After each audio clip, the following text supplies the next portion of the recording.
الحمد لله رب العالمين والصلاة والسلام على خاتم النبيين أما بعد فأعوذ بالله من الشيطان الرجيم بسم الله الرحمن الرحيم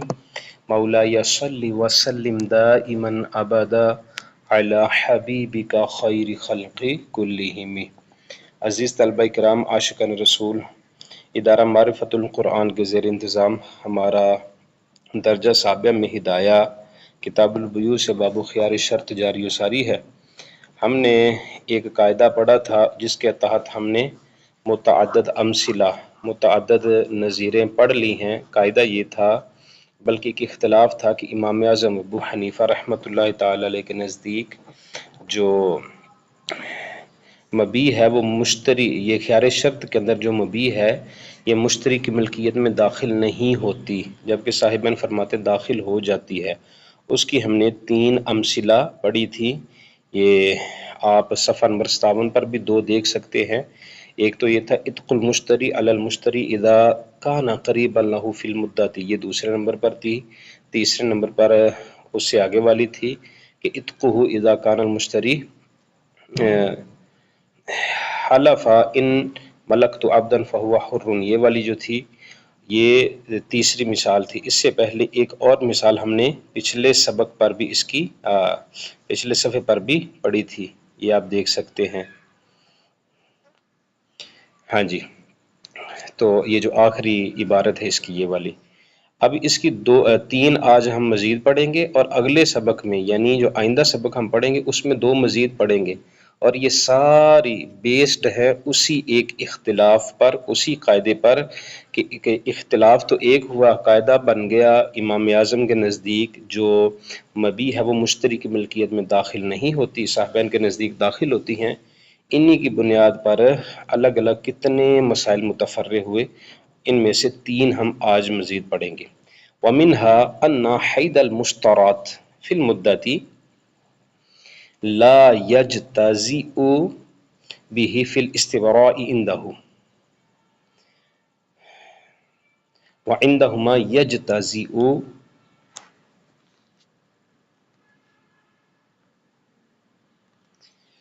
وَلَوْ رُدَّتْ بِحُكْمِ الْخِيَارِ إِلَى الْبَائِعِ لَا يَجِبُ عَلَيْهِ الْإِسْتِبْرَاءُ عِنْدَهُ وَعِنْدَهُمَا يَجِبُ إِذَا رُدَّتْ بَعْدَ الْقَبْضِ۔ جی، تو فرماتے ہیں ایک صورت یہاں پر بیان کر رہے ہیں، وہ صورت کیا ہے کہ فرماتے ہیں کہ اسی طرح وَمِنْهَا، انہی نظیروں میں سے ایک نظیر، انہی امثلہ میں سے ایک مثال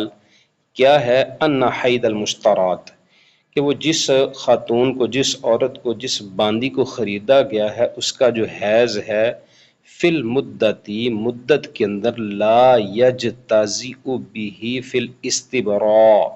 استبراء کے حوالے سے وہ کفایت نہیں کرے گا، کافی نہیں ہے، عندہ، امام اعظم کے نزدیک، وعندہما، اور جو صاحبین ہیں ان کے نزدیک، یجتزئ، وہ کفایت کرے گا۔ وہ ایک جو حیض آ گیا اس کے پاس، وَلَوْ رُدَّتْ بِحُكْمِ الْخِيَارِ، اگرچہ حکم خیار کی وجہ سے اس کو واپس لوٹا دیا جائے، اِلَى الْبَائِعِ، بائع پر، لا یجب علیہ الاستبراء عندہ، تو اس صورت میں بھی امام اعظم کے نزدیک اس جو باندی ہے، وہ جو لونڈی ہے، اس پر استبراء واجب نہیں ہے۔ وعندہما، اور جو صاحبین ان کے نزدیک استبراء واجب ہے، اذا ردت بعد القبض، جب اس کو قبضہ کرنے کے بعد واپس لوٹا دیا جائے۔ اچھا، یہاں پر جو مسئلہ بیان کر رہے ہیں امام اعظم اور امام ابو یوسف اور امام محمد رحمہم اللہ، ان کا جو اختلاف ہے یہاں پر وہ یہ ذکر کر رہے ہیں کہ جب ایک لونڈی کو خریدا جاتا ہے تو اس کا استبراء ہوتا ہے۔ استبراء کیا ہوتا ہے؟ اس کا رحم خالی ہونا۔ ویسے تو استبراء 2 معنی میں استعمال ہوتا ہے نا، فقہ کی جہاں پر یہ طہارت کا موضوع ہوگا تو وہاں پر استبراء یہ ہوگا کہ جیسا کہ آپ لوگوں نے نور النظام میں بھی پڑھا ہوگا کہ استبراء کر لیا جائے کہ جب آدمی وضو کرنے کے لیے بیٹھے تو وہ اپنے پاؤں کو زور سے تھوڑا سا زمین پر مارے، تاکہ اگر اس کی شرمگاہ پر اگر کوئی پیشاب کا قطرہ اٹکا ہوا تو وہ بھی نکل جائے۔ اور اسی طرح اگر اس کو بار بار شک ہوتا ہے کہ قطرے مجھے آ رہے ہیں اور یہ وسوسے کی وجہ سے ہے تو اس صورت میں وہ اپنی میانی پر یعنی شرمگاہ کے پاس جو کپڑا اس پر کچھ پانی کے چھینٹے مارے اور اپنے آپ کو یہ کہے کہ یہ تو وہی پانی کے چھینٹے جو میں نے مارے ہیں. تو باہر کیا جو شرمگاہ میں پیشاب کرنے کے بعد کچھ قطرات رہ جاتے ہیں ان کو گرا دینا یہ استبراء ہوتا ہے طہارت کے باب میں. اور ایک جب یہ نکاح کا باب ہو یا لونڈی کے مسائل ہوں تو وہاں پر جہاں اس چیز کا تذکرہ ہوگا استبراء کا تو اس سے مراد ہوتا ہے کہ اس کا رحم خالی ہونا. یعنی اس کو ایک اور سادہ مثال سے یوں سمجھیں کہ جیسے کسی خاتون کو طلاق ہو تو یا اس کا شوہر فوت ہو جائے تو اب اس کو اگر آگے نکاح کرنا ہے تو وہ کیا کرے گی کہ اپنی عدت مکمل کرے گی. تو عدت مکمل کرنا بھی اس کے رحم کو خالی کرنے کا ایک طریقہ اور ایک ذریعہ ہے کہ اس کے ذریعے سے اس کا رحم خالی ہوتا ہے اور اس کا رحم جو ہے اس سے پتہ چل جاتا ہے کہ اس کا رحم خالی. تو یہ جو طریقہ ہوتا ہے یہ گویا کہ اس سے رحم خالی ہونے کا پتہ چلتا ہے. اور یہ رحم خالی کرنا جو ہوتا ہے یہ عموماً جو ہوتا ہے یہ نسب کو خالص رکھنے کا ایک ہوتا ہے. چونکہ دین اسلام نے نسب کے خالص رکھنے پر جو بڑا زور دیا ہے تو لہذا جو استبراء ہے یہ بھی اسی کے کڑی ہے. تو جو باندی ہوتی ہے اس کے استبراء کا شرعی مسئلہ یہ ہے کہ اس نے جس کی ملکیت میں جانا ہے یعنی جہاں پر تجدد ملک ہو اور انتقال ملک ہو تو وہاں پر استبراء واجب ہوتا ہے. یہ دو چیزیں اگر آپ کے ذہن میں رہیں گی تو مسئلہ سمجھنا قدرے آسان ہوگا. تجدد ملک یعنی نئی ملکیت ہو. مثال کے طور پر میں نے کسی کو باندی بیچ دی اور اس نے خرید لی تو وہ استبراء پہلے اس کا کرے گا یعنی اس کو پہلے کلیئر کرے گا کہ اس کے پیٹ میں مطلب کہ میرا بچہ تو نہیں ہے. تو اسی طرح سے یہ ہوتا ہے استبراء. اور ایک ہوتا ہے ایک تجدد ملک اور ایک یہ ہے کہ ملکیت کا انتقال کہ پہلے میری ملکیت میں تھی اب میری ملکیت سے دوسرے کی ملکیت میں منتقل ہو گئی. تو باہر کیف فرماتے ہیں کہ اگر ایک شخص ہے نا اس نے باندی خریدی اور اپنے لیے 3 دنوں کا اس نے خیار لے لیا کہ 3 دن کا مجھے خیار ہے اگر مجھے پسند آ گئی تو فابیہ وغیرہ واپس کر دوں گا. اب مدت خیار میں باندی کو حیض آ گیا تو اب امام صاحب کے نزدیک یہ ہے استبراء کے لیے کافی نہیں ہوگا کیونکہ وہ تو یہ سمجھا جائے گا کہ یہ اگر یہ سمجھا جائے کہ یہ مشتری کے پاس ہے تو امام اعظم کے نزدیک تو جو مبی ہے یہ خیار کے دنوں میں خیار شرط کے دنوں میں یہ مشتری کی ملکیت میں آتی نہیں ہے اور نئے حیض سے مشتری پر استبراء واجب ہوتا ہے. اس لیے وجوب استبراء جو ہے وہ رحم مطلب کہ اس کا جو سبب ہوتا ہے وہ تجدد ملک ہوتا ہے اور انتقال ملکیت ہوتا ہے. تو جو بائے نے اس کو سیل کیا ابھی وہ اس کی ملکیت میں داخل ہی نہیں ہوئی. امام اعظم کے قول کے مطابق یہ جو باندی ہے یہ مشتری کی ملکیت میں داخل ہی نہیں ہوئی تو اس کا جو بنیادی سبب ہے وہ ہے انتقال ملک وہ تو پایا نہیں گیا. تو یہ ظاہری بات ہے کہ امام اعظم کے نزدیک مدت خیار میں جو مشتری ہے وہ مبی کا مالک ہی نہیں بنتا. تو جب مالک ہی نہیں بنتا تو انتقال ملک بھی نہ پائے گا. لہٰذا جب ابھی مشتری مبی کا مالک نہیں ہوا تو مدت خیار میں آنے والا حیض اس کی ملکیت میں نہیں آیا بلکہ وہ یہی سمجھا جائے گا کہ بائے کے ملک میں ہی آیا. حالانکہ جو استبراء اس کے لیے تو ضروری ہے کہ مشتری کی ملکیت میں باندی کو حیض آئے تو اس کی ملکیت میں باندی آئی ہی نہیں اور یہاں ملکیت بدلنے سے پہلے ہی حیض آیا ہے. لہٰذا امام صاحب کے نزدیک استبراء میں کفایت نہیں کرے گا. اور لیکن جو صاحبین ہیں وہ فرماتے ہیں عندہما یجتزئ وہ فرماتے ہیں کہ یہ درست ہے. اور صاحبین جو ہیں وہ اس چیز کو آپ قاعدہ جانتے ہیں کہ ان کے نزدیک یہ ہے کہ جو مبی ہے وہ مشتری کی ملکیت میں داخل ہو جاتی ہے مدت خیار کے اندر بھی. لہٰذا ان کے نزدیک یہ ملکیت تبدیل ہونے پر ہی حیض آیا ہے، اور انتقال ملک کے بعد استبراء جو ہے مطلوب ہوتا ہے جو یہاں پہ پایا گیا، اس لیے یہی حیض صاحبین کے نزدیک استبراء میں کافی ہوگا اور نئے حیض کی ضرورت نہیں ہوگی۔ اور مزید آگے جنہوں نے فرمایا نا کہ وَلَوْ رُدَّتْ، اگرچہ واپس لوٹا دی گئی، تو اس کا حاصل یہ ہے کہ جب امام صاحب کے یہاں مدت خیار میں مبی مشتری کی ملکیت میں داخل نہیں ہوتی، تو اب اگر اس مدت میں مشتری اس باندی کو بائے پر واپس کر دے تو ظاہر ہے کہ عدم انتقال ملک کی وجہ سے امام صاحب کے یہاں بائے پر استبراء واجب نہیں ہوگا، اس لیے کہ وجود استبراء کا سبب انتقال ملک اور تجدد ملک ہے، اور وہ یہاں نہیں پایا گیا، کیونکہ امام اعظم کے نزدیک تو وہ اسی کی ملکیت میں، پہلے بھی اسی کی ملکیت میں تھی، بعد میں بھی اسی کی ملکیت میں، تو لہٰذا نئے حیض کی ضرورت ہے ہی نہیں، لہٰذا جب انتقال ملک نہیں ہوا تو استبراء بھی واجب نہیں ہوا، کیونکہ ملکیت تو ہے وہ جو ہے وہ چینج ہوئی نہیں، وہ جس طرح بتدریج بائے کی پہلے ملکیت تھی اب بھی بائے کی ملکیت سمجھی جائے گی۔ لیکن یہاں پر پھر جو اللہ کا بھلا کرے جو صاحبین ان کا پھر یہاں پر اختلاف ہے، وہ عندہما یجب، وہ فرماتے ہیں کہ واجب ہے۔ پیچھے والی عبارت کو دیکھیں، وَلَوْ رُدَّتْ بِحُكْمِ الْخِيَارِ إِلَى الْبَائِعِ لَا يَجِبُ عَلَيْهِ الْاِسْتِبْرَاءُ عِنْدَهُ، لو ردت اگرچہ وہ واپس لوٹا دی گئی بحکم الخیار، خیار کے حکم کے ساتھ، إِلَى الْبَائِعِ بائے کی طرف، لا يَجِبُ عَلَيْهِ الْاِسْتِبْرَاءُ تو اب بائے پر بھی الگ سے استبراء واجب نہیں ہوگا، عندہ امام اعظم کے نزدیک، وعندہما لیکن جو صاحبین ہیں وہ کیا فرماتے ہیں، یجب واجب ہوگا، اذا ردت بعد القبض جب قبضہ کرنے کے بعد واپس کی گئی۔ وہ کہتے ہیں کہ جب مشتری نے اس پر قبضہ کر لیا تو وہ مشتری کی ملکیت میں چلی گئی، تو اب اس کی ملکیت چینج ہو گئی، اب مشتری کے پاس جانے کے بعد پھر اگر وہ بائی کی طرف آئے گی تو اس کی پھر میں ملکیت چینج ہو گئی، تو اب لہٰذا پھر اس پر استبراء واجب ہوگا۔ اچھا جی، آگے فرماتے ہیں وَمِنْهَا إِذَا وَلَدَتِ الْمُشْتَرَاةُ فِي الْمُدَّةِ بِالنِّكَاحِ لَا تَصِيرُ أُمَّ وَلَدٍ لَهُ عِنْدَهُ خِلَافًا لَهُمَا، تو فرماتے ہیں کہ ایک اس میں مثال یہ ہے کہ جب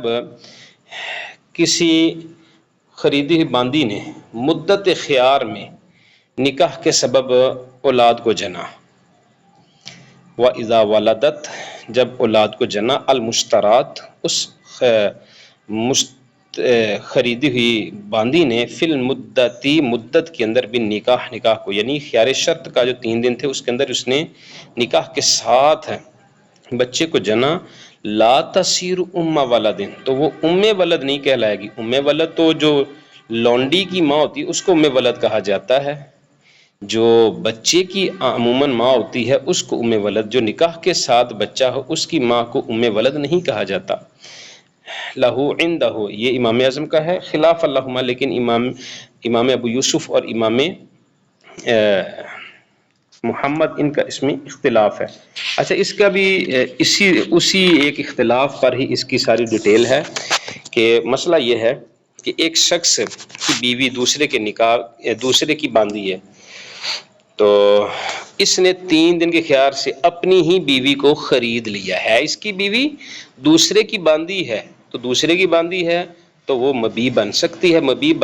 تو یہ اس کو خرید سکتا ہے، جب یہ اس کو خرید رہا ہے تو مدت خیار کے ساتھ خرید رہا ہے، مدت خیار کے ساتھ جب اس نے اس کو خریدا اور مدت خیار کے اندر ہی اس نے بچہ جن دیا، تو امام اعظم کے یہاں جب مدت خیار میں مشتری شوہر کی ملکیت ثابت نہیں ہوتی، کیونکہ وہ مشتری کی حیثیت سے وہ خاتون، وہ لونڈی جو اس کے پاس ایک مبی کی صورت میں تو پھر وہ مشتری کی ملکیت میں داخل ہی نہیں ہوگی، جب مشتری کی ملکیت میں داخل ہی نہیں ہوگی تو پھر وہ اس کا بچہ نکاح کی صورت میں اس کی اولاد کہلائے گا، لونڈی کی اولاد کی صورت میں نہیں کہلائے گا، تو ظاہر ہے کہ یہ بچہ منکوحہ باندی کا ہوگا نہ کہ مملوکہ کا، اور نکاح سے پیدا ہونے والا بچہ جو ہوتا ہے اس کی ماں کو ماں کہا جاتا، ام ولد نہیں کہا جاتا، لہٰذا یہ باندی جو ہے یہ مشتری کی ام ولد نہیں ہوگی بلکہ اس کی ماں ہوگی۔ اچھا جی، اور جو صاحبین ہیں وہ فرماتے چونکہ مدت خیار ہی میں مشتری کے لیے ثبوت ملک کے وہ قائل ہیں، وہ امام ابو یوسف اور امام محمد وہ فرماتے کہ جیسے ہی اس شخص نے اس کو خریدا، اگرچہ مدت خیار ہے تو وہ اس لونڈی کا مالک بن گیا، جیسے اس کا مالک بن گیا تو اس کے ہاں جو اولاد ہوگی وہ اسی کی اولاد اس طرح سمجھی جائے گی کہ وہ نکاح نہیں ہوگا، نکاح تو ان کے نزدیک پہلے فاسد ہو چکا نا، کہ جب انہوں نے خریدنے کا یہ سارا سلسلہ کر لیا کیونکہ یہ اس چیز کے قائل ہے کہ وہ فوری اس کی ان کی ملکیت میں آ گئی، مشتری کی ملکیت میں مبی آ گئی، وہ جو مشترات ہے وہ آ گئی،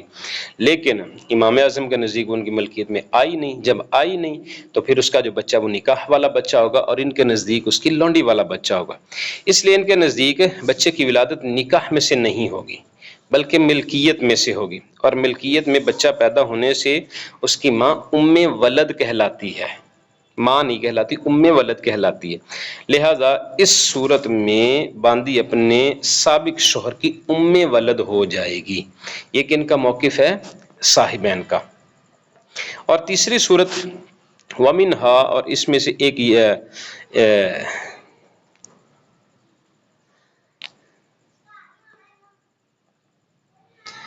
جی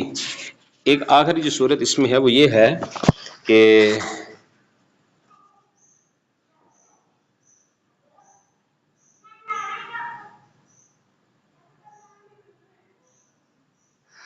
ومنہا، ان میں سے ایک یہ ہے اذا قبض المشتری المبیع، کہ جب مشتری نے مبیع پر قبضہ کیا باذن البائع، بائع کی اجازت کے ساتھ، ثم اودعه عند البائع، پھر اس نے اس کو ودیت رکھ دیا بائع کے پاس، فہلک فی یدہ فی المدت، تو وہ مدت خیار کے اندر ہی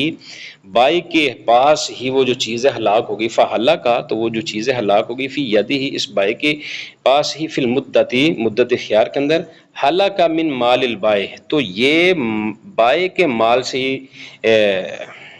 ہلاک ہونا اس کا مانا جائے گا لارتفاع القبض بالرد لعدم الملک عنده، مشتری سے اس کی ملکیت کے ختم ہو جانے کی وجہ سے، قبضے سے پہلے رد کرنے کی وجہ سے، وعندهما، اور جو صاحبین ہیں ان کا جو ہے من مال المشتری، وہ کہتے ہیں اگر یہی لونڈی اگر اس شخص نے، مشتری نے خریدنے کے بعد بائع کے پاس اس کو امانت کے طور پر رکھ دیا تو من مال المشتری، اور وہاں پر وہ ہلاک ہوگی تو یہ مشتری کے مال سے ہلاک ہوگی، کیوں؟ لصحت الایداع، کہ یہاں پر ودیت رکھنا درست ہے، باعتباری قیام الملک کی، قیام ملک کے کا اعتبار کرتے ہوئے، حالانکہ امام اعظم ابو حنیفہ کا نزدیک تو قیام ملک ہوا ہی نہیں ہے، قیام ملک کب ہونا تھا کہ جب اس کا یہ کہنا تھا کہ اس کی ملکیت میں وہ چیز آ چکی ہے، ذرا شروع سے اس کو دیکھیں پھر اس کا ترجمہ اور نفس مسئلہ سمجھ آ جائے گا۔ فرماتے ہیں اذا قبض المشتری، جب مشتری نے کسی مبیع پر نہ قبضہ کر لیا باذن البائع، بائع کی اذن کے ساتھ، مثال کے طور پہ زید ہے تو اس کی ایک باندی ہے اور میں نے اس باندی کو خریدا، ٹھیک ہے جی، اذا قبض المشتری، اور میں نے اس پر قبضہ بھی کر لیا، المبیع، اس مبیع پر، اس مشترات پر، اس لونڈی پر میں نے قبضہ بھی کر لیا، باذن البائع، بائع کی اجازت کے ساتھ، ثم اودعه عند البائع، پھر میں اسی لونڈی کو بائع کے پاس ودیت، امانت رکھ دیتا ہوں، فہلک فی یدہ، اور وہی لونڈی اسی بائع کے پاس ہلاک ہو جاتی ہے، فی المدت، مدت خیار کے اندر، یعنی 3 دنوں کے اندر اندر، ہلاک من مال البائع، اب یہ بائع کی ملکیت سے ہلاک ہوگی، لارتفاع القبض، قبضہ کے اٹھائے جانے کی وجہ سے، بالرد، رد واپس کرنے کی وجہ سے، لعدم الملک عنده، اس کی ملکیت کے نہ ہونے کی وجہ سے، یعنی میری ملکیت ہی نہ ہونے کی وجہ سے، امام اعظم کے نزدیک جو مشتری ہے مبیع اس کی ملکیت میں داخل ہی نہیں ہوئی، تو وہ لونڈی میری ملکیت میں آئی ہی نہیں تھی، میں نے بائع کو کر دی واپس، اب جیسے ہی میں نے بائع کو واپس کی تو وہ ایسے ہو گئی کہ جیسے ہے ہی اسی کے پاس ہے، یعنی ایسے کہ جیسے میں نے خریدی ہی نہیں ہے، کیونکہ میرا قبضہ تو پہلے بھی نہیں ہوا تھا۔ امام اعظم کے قول کے مطابق جو مشتری ہے وہ مبیع کا مالک نہیں ہوتا، تو لہٰذا میں لونڈی کا مالک نہیں ہوا تھا اور میں نے اسی کے پاس رکھ دی۔ وعندہما، اور صاحبین فرماتے ہیں، من مال المشتری، یہ جو ہلاک ہوئی ہے یہ مشتری کے مال سے ہلاک ہوئی ہے، لصحت الایداع، کیونکہ یہاں پر ودیت رکھنا صحیح ہے، درست ہے۔ وہ کیسے کہ مشتری اس چیز کا مالک بن گیا۔ اگلی عبارت بھی دیکھ لے، پھر مسئلہ سمجھنا قدر آسان ہوگا۔ تو فرماتے بھی اعتباری قیام الملک، قیام ملک کا اعتبار کرتے ہوئے کہ اس کی ملکیت قائم ہونے کا اعتبار کرتے ہوئے، اور ان کے یہ تو صاحبین کا موقف ہے نا کہ اس کی ملکیت کے قائم ہونے کا اعتبار کیا جائے گا۔ ہمارا تو ایسا نہیں ہے نا، ہمارے نزدیک تو امام اعظم کے نزدیک تو قیام ملک ہوئی نہیں ہے۔ تو اگر میں نے اس سے لونڈی خریدی اور اس کے بعد میں نے مدت خیار کے اندر ہی اس کو اسی کے پاس بطور امانت رکھ دیا کہ یہ جی آپ کے پاس امانت ہے لونڈی، تو اس صورت میں کیا ہے جی کہ وہ اس کے پاس ہلاک ہو جاتی ہے،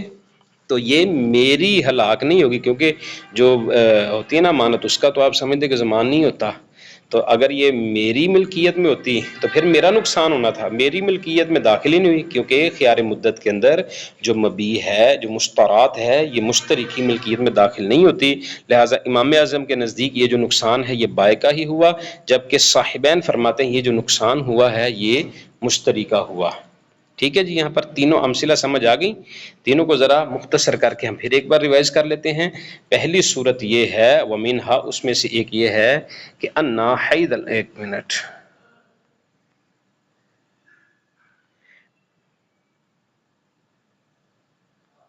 جی، ومنہا، ان میں سے کہ ان حید المشترات، یہ جو مشترات ہے جس لونڈی کو خریدا گیا اس کا جو حیض ہے، فی المدت، مدت کے اندر ہی اگر ہو تو لا یجتزئ بہ، تو یہ کفایت نہیں کرتا، فی الاستبراء، استبراء کے معاملے میں، عندہ امام اعظم کے نزدیک، کیونکہ ان کے نزدیک جو مشتری ہے اس کی ملکیت میں وہ داخل ہی نہیں چیز ہوئی، تو لہٰذا وہ کافی نہیں ہے۔ وعندہما، اور کیونکہ مشتری کے پاس جا کر اب ملکیت چینج ہونی تھی، اس کے بعد پھر وہاں جا کر یہ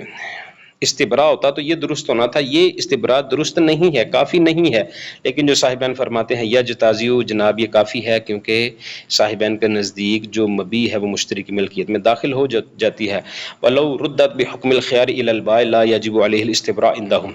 تو اگرچہ اس کو